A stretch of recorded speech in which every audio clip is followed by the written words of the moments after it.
Hi friends, இன்றைக்கி எப்படி ஹெல்த்தியாக வீட்டிலே சாண்ட்விச் செய்யலான்னு பார்க்கலாம் வாங்க. அதுக்கு ஃபஸ்ட்டு கேபேஜையும் கேரட்டையும் இந்த மாதிரி பொடி பொடியாக கட் பண்ணி வச்சுக்கணும். நான் வந்து ஃபுல் கேபேஜை கூட எடுக்கலை.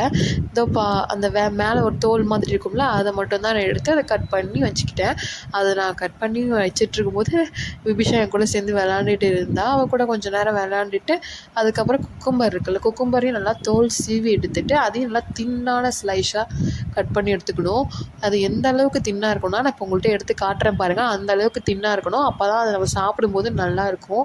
உங்கள்கிட்ட பஜ்ஜி சீவோம்ல, அந்த கட்டை இருந்தால், இல்லைனா வேறு கேரட் சீவுற கட்டையில் கூட நீங்கள் இந்த மாதிரி சீவிக்கலாம். சீவி எடுத்துக்கிட்டிங்கன்னா அப்போ அது அந்த அளவுக்கு தின்னாக இருக்கும், நம்ம சாப்பிட்றதுக்கும் நல்லாயிருக்கும். அடுத்து மற்ற எல்லா வெஜ்ஜீஸையும், அதாவது கேரட், கேபேஜ், தக்காளி கொஞ்சம் தான் சேர்த்துருக்கேன், எனக்கு அவ்வளோ பிடிக்காது. அதனால் எல்லாத்தையும் சேர்த்து நல்லா சின்னதாக பொடி பொடியாக கட் பண்ணி வச்சுக்கணும். அடுத்து மயோனஸும் நான் கம்மியாக தான் சேர்த்துருக்கேன், ஏன்னா எனக்கு மயோனஸ் ரொம்ப பிடிக்காது. ஹஸ்பண்டுக்கு அதிகமாக வச்சு சேர்த்து கொடுத்துருவேன். இந்த எல்லாத்தையும் ஒன்றா சேர்த்து ஒரு பாத்திரத்தில் வச்சு அதில் கொஞ்சமாக மயோனஸ் போட்டு அதை வந்து ஒரு ப்ரெட் மேலே நல்லா ஸ்ப்ரெட் பண்ணி 4 சைடும் நல்லா பண்ணுற மாதிரி ஸ்ப்ரெட் பண்ணி விட்ருங்க. அதாவது 4 சைடும் போனால் தான் அது நம்ம கடிச்சு சாப்பிடும்போது நல்லாயிருக்கும்.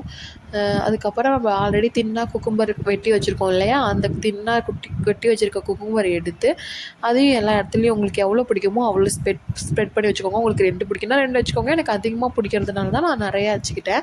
அதை வச்சுட்டு அதுக்கு மேலே மயோனஸ் இருக்குல்ல, அதை வச்சு நல்லா ஃபுல்லாக தடவி விட்டுருங்க.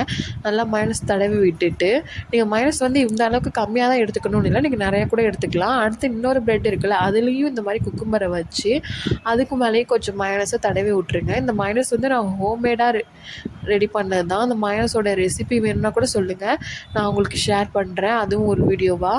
ஏன்னா அது இந்த ஹோம்மேட் மயோனஸே அவ்வளோ டேஸ்டியாக இருந்துச்சு. இதில் நோ ஆயிலுங்க.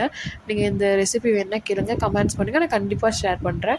அடுத்து இந்த ஆல்ரெடி நம்ம பண்ணி வச்சுருக்கிற இது இருக்குல்ல, வெஜ்ஜஸ் போட்டு வச்சுருக்கோம்ல, அந்த ப்ரெட்டில் நம்ம இப்போ பண்ணி வச்சுருக்கிற ப்ரெட்டை 2த்தையும் ஒன்றா சேர்த்து நல்லா வச்சுட்டு நல்லா எல்லா சைடும் நல்லா அப்படி கையை வச்சு அழுத்தி விடுங்க.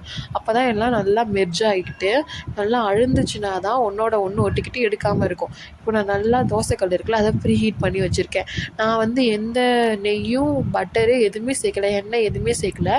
நான் டைரெக்டாக வந்து அப்படியே நம்ம கையில் இப்படி அழுத்தி வச்சுருக்கோம்ல, அந்த சாண்ட்விட்ச் அப்படியே எடுத்து, அதாவது சாண்ட்விட்ச் சொல்லிட்டேன், சாரி, இது சாண்ட்விட்ச் இல்லை, இது வந்து ப்ரெட்டை எடுத்து அப்படியே அதில் வச்சிடணும்.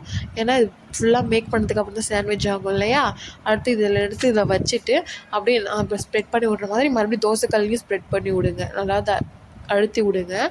அடுத்து வந்துட்டு நீங்கள் உங்களுக்கு வேணும்னா நீங்கள் ஏதாவது உங்களுக்கு பிடிச்ச நெய், எண்ணெய் இல்லை பட்டர் எது வேணால் சேர்த்துக்கோங்க. எனக்கு வந்து எதுவும் பிடிக்காது, அதனால் நான் ஹெல்த்தியாக செய்யணும்னு நினச்சதுனால நான் வந்து இது எதுவும் சேர்த்துக்கல. இந்த தோசைக்கல்லையே நம்ம பண்ணி எடுத்துக்கலாம்.